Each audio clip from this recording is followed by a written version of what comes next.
Bonjour à toutes et à tous, on se retrouve aujourd'hui pour une nouvelle vidéo sur les concours AST. Je suis en compagnie de Martin, fondateur de Kairos Éducation, un site qui va t'aider à appréhender au mieux tes concours AST.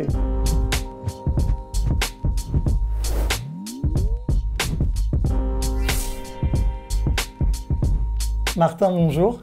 Salut Max. Alors, comme je le disais, aujourd'hui tu vas nous parler des concours AST. Première question, un concours AST, qu'est-ce que c'est ?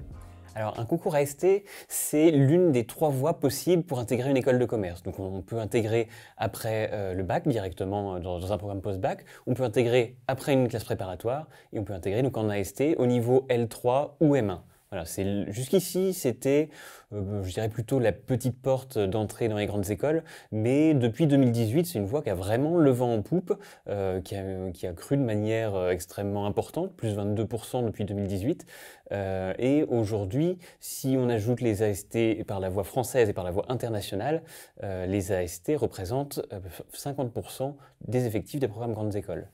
Donc c'est une voie qui est hyper porteuse en ce moment et qui permet d'intégrer sans avoir fait une prépa, ce qui est super intéressant parce qu'on évite toute l'incertitude qui est liée à ces 2 à 3 années de préparation, tous les sacrifices aussi qui sont liés à cette préparation. En plus, il y a pas mal de places, donc on peut entrer soit au niveau AST1, donc on entre au niveau L3 comme les gens qui sortent de prépa. Là, il y a à peu près 2000 places dans le top 20 français. Et on peut aussi entrer au niveau directement M1. Dans ce cas-là, il y a 4800 places sur le top 20 français. Et comment on fait pour intégrer une grande école de commerce via les concours AST? À quoi ressemble la procédure? Alors, la procédure, elle est vraiment spécifique par école, à l'exception de 2 concours qui en fait rassemblent respectivement 5 et 6 écoles, c'est les concours tremplin et passerelle. Sinon, toutes les autres procédures, c'est vraiment géré chacune école par école. Bon, ça peut faire peur dit comme ça, mais en fait, il y a c'est très homogène.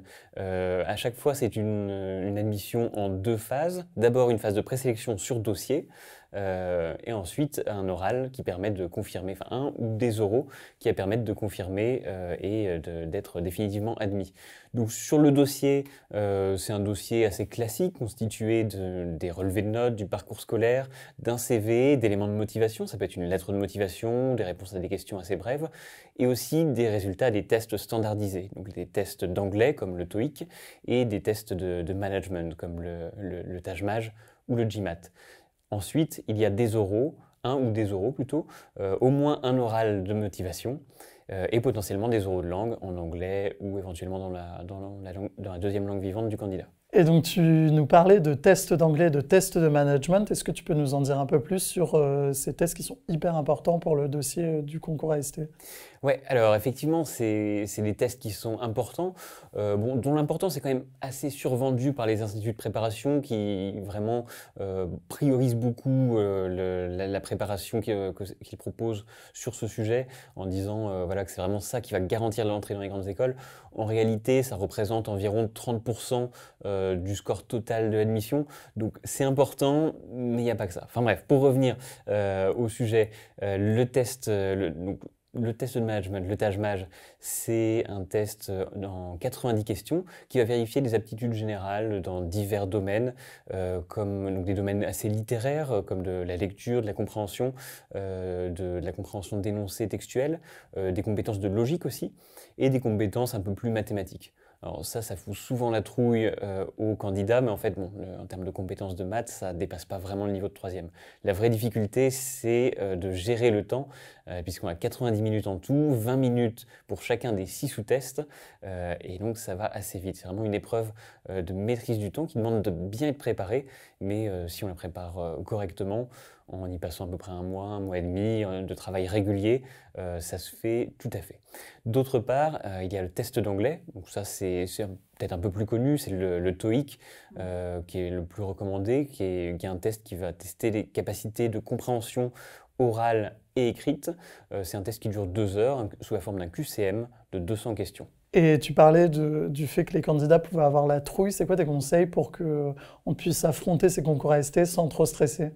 Alors, le problème des candidats qui ont la trouille, c'est surtout qu'ils n'ont pas suffisamment anticipé les différentes étapes. Et ils se retrouvent à devoir tout faire au dernier moment. Typiquement, en cette période-là, ils vont devoir trouver un projet professionnel, se documenter sur les différentes écoles, passer les différents tests qu'ils ont à passer, rédiger leur CV, leur lettre de motivation, enfin bref, tout en même temps, ce qui est une grosse galère.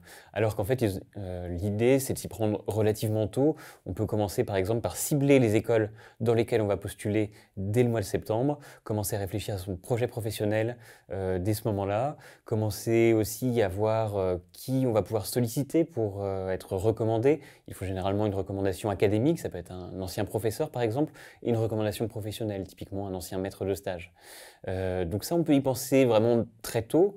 Ensuite, il y a le Taj-Maj qu'on peut préparer dès le mois d'octobre, novembre, pour essayer de le passer assez rapidement, si possible, le passer une première fois avant fin décembre, puis une deuxième fois courant janvier, parce que l'organisateur du Taj-Maj permet de passer ce test 2 fois, mais seulement une fois par période de 6 mois. Donc il ne faut pas se louper sur cette période, donc passer bien une fois avant fin décembre, puis une fois après fin décembre, pour pouvoir avoir le choix dans le meilleur score qu'on va présenter.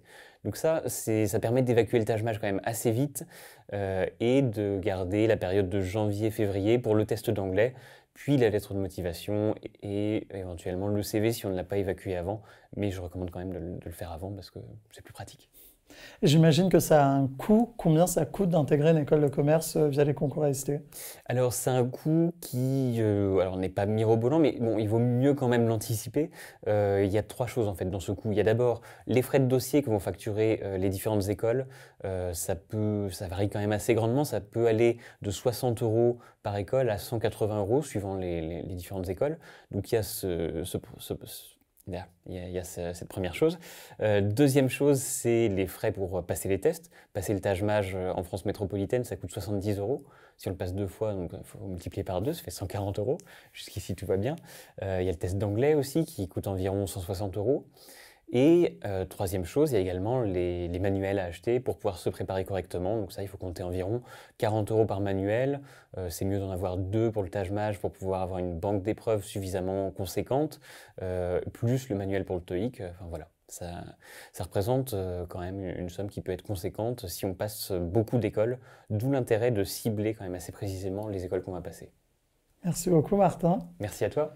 Et merci à vous d'avoir regardé cette vidéo. On se retrouve très bientôt pour une nouvelle vidéo sur Business School. Et n'hésitez pas à aller consulter notre section dédiée au concours AST.